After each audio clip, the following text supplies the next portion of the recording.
बिस्मिल्लाहिर्रहमानिर्रहीम।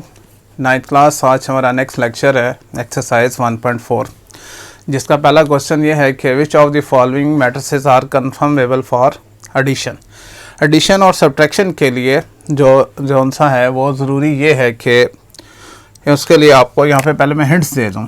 For addition और subtraction matrices में याद रहे कि एडिशन और सब्ट्रैक्शन के लिए एक बात याद रहे क्या, और कि order should be same, order should be same, order same होना ज़रूरी है। हमने फर्स्ट लेक्चर में बड़ी डिटेल के साथ ऑर्डर्स के बारे में पढ़ा था कि किसी भी मैट्रिक्स का ऑर्डर जो सा है वो कैसे मालूम करते हैं, रोज़ बाय कॉलम। देखिए जैसे हमने मैट्रिक्स ए है 2 रोज़ 2 कॉलम्स हैं, बी मैट्रिक्स है 2 रोज़ सिंगल कॉलम है, सी मैट्रिक्स 3 रोज़ 2 कॉलम्स हैं, डी मैट्रिक्स सिंगल कॉलम और 2 रोज़ हैं, ई मैट्रिक्स में 2 रोज़ 2 कॉलम्स हैं और एफ मैट्रिक्स में 3 रोज़ और 2 कॉलम्स हैं। तो एडिशन और सब्ट्रैक्शन के लिए याद होना चाहिए आपको कि ऑर्डर शुड बी सेम, इनके ऑर्डर जो हैं वो सेम होना ज़रूरी है। अब यहाँ पर हम देख लेते हैं कि कौन कौन से मैट्रिसेस जो से हैं आर कन्फर्मेबल फॉर एडिशन। जैसे मैट्रिक्स ए है उसका ऑर्डर है 2 बाई 2, कोई और मैट्रिक्स है यस ई, तो आप लिख सकते हैं कि ए जो सा है ए मैट्रिक्स हम यूँ लिख सकते हैं पहले वाले का यहाँ कि matrix A can be added in matrix E, यानी ए और ई को ऐड किया जा सकता है। ये भी 2 बाई 2 ऑर्डर है, इसका 2 बाई 2 ऑर्डर है, ठीक हो गया। बी मैट्रिक्स की बात करें तो बी देखें इसका सिंगल कॉलम है 2 रोज़ है, और डी की बात करें तो ये भी 2 रोज़ और सिंगल कॉलम है, तो इसका मतलब है डी बी और डी को ऐड किया जा सकता है। हम लिख सकते हैं कि matrix B can be added in matrix किसमें, डी में, बी को डी में ऐड किया जा सकता है। उसके बाद नेक्स्ट देखें जी, उसके बाद अगर हम सी की बात करें तो इसका ऑर्डर क्या है, 3 रोज़ हैं 2 कॉलम है तो 3 बाई 2 है, तो एफ जोन सा है ये भी 3 बाई 2 है, तो हम लिख सकते हैं जो मैट्रिक्स जोन सा है सी जोन सा है can be added in matrix किसमें, एफ में। तो ये सिंपल सा पहला सा क्वेश्चन था कि किन मैट्रिसेस को आप ऐड कर सकते हैं, तो उसके लिए आपको ज़हन में होना चाहिए ऑर्डर शुड बी सेम, ठीक है। इसके बाद नेक्स्ट क्वेश्चन देखते हैं। इसके बाद देखें क्वेश्चन नंबर 2 में हमसे ये पूछा गया है find the additive inverse of following matrices. Chand matrices मैंने यहाँ लिखे हैं, इनका हमने एडिटिव इनवर्स फाइंड करना है। एडिटिव इनवर्स का मतलब क्या है कि इनका नेगेटिव मैट्रिक्स फाइंड करना है। मैट्रिक्स ए है, इसका जो सा है एडिटिव इनवर्स कौन सा होगा, वो -a मैट्रिक्स होगा जिसके तमाम के तमाम एलिमेंट्स के जो साइन है वो चेंज हो जाएंगे। मैंने यहाँ पर ए बी और एफ 3 मैट्रिसेस लिए हैं, इसके अलावा सी डी ई जो सा है वो आपने खुद करने होंगे, ठीक है। ये तो बहुत सिंपल सा है। अगर मैं ए का एडिटिव इनवर्स मैंने बताना है तो बेसिकली हमने इसका नेगेटिव मैट्रिक्स बताना है। तो मैंने आपको पहले समझाया था नेगेटिव मैट्रिक्स कैसे फाइंड करते हैं कि माइनस के साइन से दोनों तरफ आप मल्टीप्लाई कर देंगे, यानी -a और माइनस के साइन से आप इस मैट्रिक्स को भी मल्टीप्लाई कर दें, 2 4 -2 और 1। तो ये जो सा माइनस है इन चारों एलिमेंट्स के साइन से मल्टीप्लाई हो जाएगा, तो हमारे पास एडिटिव इनवर्स जो मैट्रिक्स ए का जो आएगा वो क्या आएगा, -2 -4 +2 -1। तो ये जो सा है ये मैट्रिक्स ए का क्या आ गया, एडिटिव इनवर्स आ गया। इसी तरह से बी मैट्रिक्स की बात करें तो बी मैट्रिक्स है, इसका भी नेगेटिव मैट्रिक्स हम फाइंड कर लेते हैं। हम क्या करेंगे, यहाँ पर हम नेगेटिव साइन से दोनों तरफ मल्टीप्लाई कर दें, यानी -b is equals to minus, और b के एलिमेंट्स क्या है 1 0 -1 1 0 -1 2 -1 3 2 -1 3 3 -2 1 3 -2 1, ठीक है। अब सिंपल सा है, इस नेगेटिव साइन से तमाम एलिमेंट्स के साइन को मल्टीप्लाई कर दें तो हमारे पास additive inverse of matrix B आ जाएगा। क्या आ गया, ये हो जाएगा -1, 0 पे तो कोई इफेक्ट नहीं होगा, ये +1 हो जाएगा, ये -2 हो जाएगा, ये 1 हो जाएगा, -3 +2 और ये -1। This is additive inverse of matrix B. Third जो सा है एफ मैट्रिक्स की बात करें, ठीक है, तो एफ मैट्रिक्स हमें क्या दिया हुआ है, एफ मैट्रिक्स हमें गिवन है, पहले ये लिख लेते हैं, मैट्रिक्स लिख लेते हैं और उसके एलिमेंट है √3, 1, -1 और √2। ठीक हो गया। अब आप नेगेटिव साइन से दोनों तरफ मल्टीप्लाई कर दें, यानी -f से यहाँ पर, माइनस यहाँ भी f से भी मल्टीप्लाई होगा और माइनस इस मैट्रिक्स से भी मल्टीप्लाई होगा। नेक्स्ट स्टेप में आपने तमाम एलिमेंट्स के साइन चेंज कर दें, तो नेगेटिव ऑफ f जो सा है क्या हो जाएगा, -√3, 1 +1 और -√2। तो इस तरह से जो सा है ये इसका नेगेटिव ऑफ ए मैट्रिक्स आ गया। क्लियर हो गया। अच्छा जी, अच्छा इसके बाद जो क्वेश्चन नंबर 3 है उसमें हमें ए मैट्रिक्स दिया हुआ है, बी मैट्रिक्स दिया हुआ है, सी मैट्रिक्स दिया हुआ है और डी मैट्रिक्स दिया हुआ है। ठीक है, और हमसे कुछ चीज़ें उसने पूछी हैं, मैंने चंद लिखी हैं 10 में से। एक तो उसने पूछा A+ जो सा है एक मैट्रिक्स दिया हुआ है और उसके एलिमेंट्स ये हैं, और जो 2 है बिल्कुल इसी तरह का है, मैंने उसको छोड़ दिया। थर्ड वाले को देखें C+, ये मैट्रिक्स मालूम करना है, 2A मालूम करना है, इसके अलावा इससे मिलते जुलते और भी हैं वो आप खुद करेंगे, -2C और इस तरह से 3D। तो मैंने 5 पार्ट्स यहाँ पे लिए हैं, बाकी जो उनसे आप खुद आसानी से कर सकते हैं। ठीक है, देखें सबसे पहले फर्स्ट पार्ट को देखें हमने कैसे सॉल्व करना है। मैं यहाँ सॉल्व करता हूँ जी। पहला पार्ट ये है, आपसे कहता है कि A+ और एक मैट्रिक्स दे दिया जिसके एलिमेंट्स हैं 1 1 1 1, आपको ये फाइंड करने को कहता है।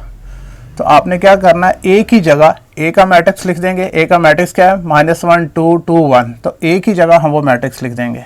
ठीक है, -1 2 2 1 प्लस का साइन और ये मैट्रिक्स के एलिमेंट्स आ जाएंगे 1 1 1। क्लियर है। अच्छा, इन दोनों को ऐड करना है, तो ऐड क्या होंगे, कोरस्पॉन्डिंग एलिमेंट्स जो उनसे वो ऐड होंगे। ठीक है ना। अब कोरस्पॉन्डिंग एलिमेंट, मैं एक मिनट ज़रा थोड़ा सा क्वेश्चन को दोबारा से ऊपर करके ज़रा लिखता हूँ ताकि थोड़ा सा इजी हो जाए। यानी A+ और जो इसके मैट्रिक्स के एलिमेंट्स हैं 1 1 1 1। ठीक है, अब कोरस्पॉन्डिंग एलिमेंट्स क्या हैं, कोरस्पॉन्डिंग एलिमेंट्स ऐड कौन से होंगे कि ये वाले इस एलिमेंट में ये वाला एलिमेंट ऐड होगा, इसमें ये वाला एलिमेंट ऐड होगा, इसमें ये वाला एलिमेंट ऐड होगा और इसमें ये वाला।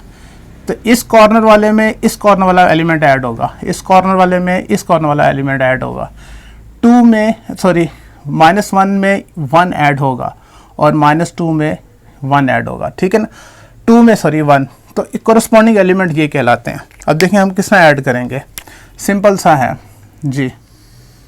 -1 + 1 यहाँ लिखेंगे, -1 + 1, 2 + 1 इस कॉर्नर में आ जाएगा 2 + 1, 2 + 1 2 + 1 1 + 1, तो वो यहाँ आ जाएगा 1 + 1। ठीक है, अब इसको सॉल्व करके लिख देते हैं, आंसर आ जाएगा हमारे पास -1 + 1 0 हो गया, 2 + 1 3, 2 + 1 3 और 1 + 1 2 जो सा ये इसका क्या आ जाएगा, ये इसका आंसर आ गया।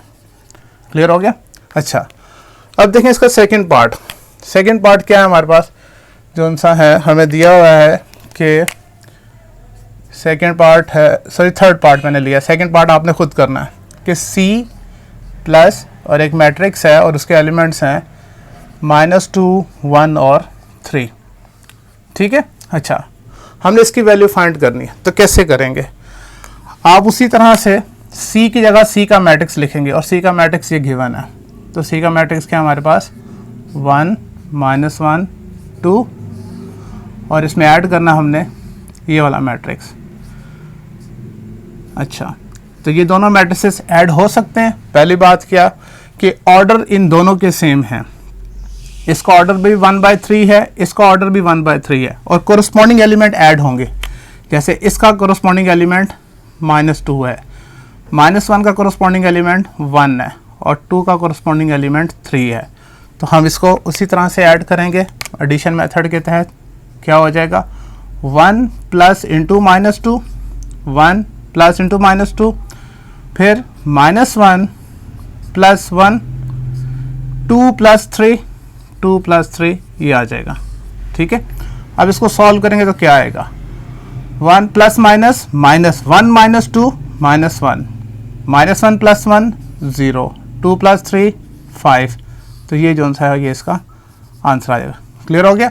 अच्छा, उसके बाद देखें जो उसके बाद फिफ्थ पार्ट जो सा है, फोर्थ पार्ट आपने खुद करना है। सेम ऐसा ही है लेकिन वो आपने खुद करना होगा। ठीक है। अच्छा देखें फोर्थ पार्ट में हमसे क्या पूछा उसने, कहता है कि फिफ्थ पार्ट में हमसे पूछता है कि 2a मालूम करें।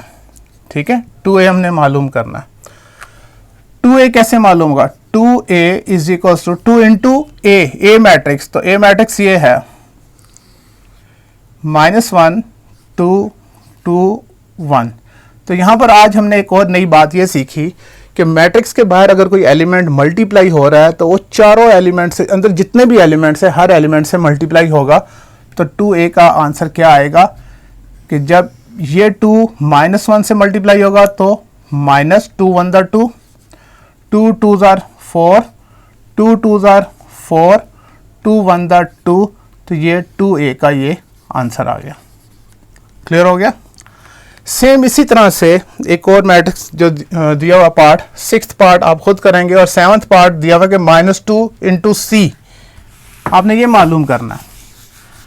देखिए मैं यहाँ पर ये मालूम करते हैं कैसे। अच्छा जी, नेक्स्ट पार्ट है, कहता है कि सेवन्थ पार्ट कि आपने मालूम करना है -2 इंटू सी मालूम करना है। ठीक है, तो -2 इंटू सी मीन कि -2 को मल्टीप्लाई करना है सी मैट्रिक्स के साथ। तो सी मैट्रिक्स हमारे पास क्या है 1 -1 2। तो सेम जैसे हमने यहाँ पर सीखा था, अब क्या होगा ये -2 इन तीनों एलिमेंट्स के साथ क्या होगा मल्टीप्लाई। तो आप ये लिखेंगे -2 into C that will be equal to -2 1 से मल्टीप्लाई हुआ तो -2, -2 -1 से मल्टीप्लाई हो रहा है तो माइनस माइनस प्लस 2 1 ज़ा 2, -2 प्लस 2 से मल्टीप्लाई हो रहा है तो माइनस प्लस माइनस 2 2 ज़ा 4। तो ये इसका क्या आंसर आएगा, किसका आंसर आया -2 इंटू सी का आ गया। उसके बाद जो सा है एट्थ पार्ट जो सा है 3D मालूम करना हमने। तो सेम ये भी आसान सा ही है, ये भी जैसे 2a अभी हमने फाइंड किया था तो सेम 3D भी हम फाइंड कर सकते हैं, बहुत आसान सा है। देखें जी एट्थ पार्ट में हमसे ये कहा गया कि 3D फाइंड करें। ठीक है, तो 3D इज इक्वल्स टू, पहले 3 लिखा तो 3 लिखा, फिर 3D से मल्टीप्लाई हो रहा तो D का मैट्रिक्स ये हमारे पास, तो यह मैट्रिक्स लिख देंगे 1 2 3 -1 0 और 2। ठीक है, अब देखें ये जो 3 है ये हर एलिमेंट के साथ मल्टीप्लाई होगा तो 3D क्या आ जाएगा हमारे पास जी 3 1 ज़ा 3, 3 2 ज़ा 6, 3 3 ज़ा 9, 3 1 ज़ा -3, 3 इंटू 0 0, 3 2 ज़ा 6। तो इस तरह से इसका भी हमारे पास आंसर आ गया, किसका 3D का। ठीक है, अच्छा जी।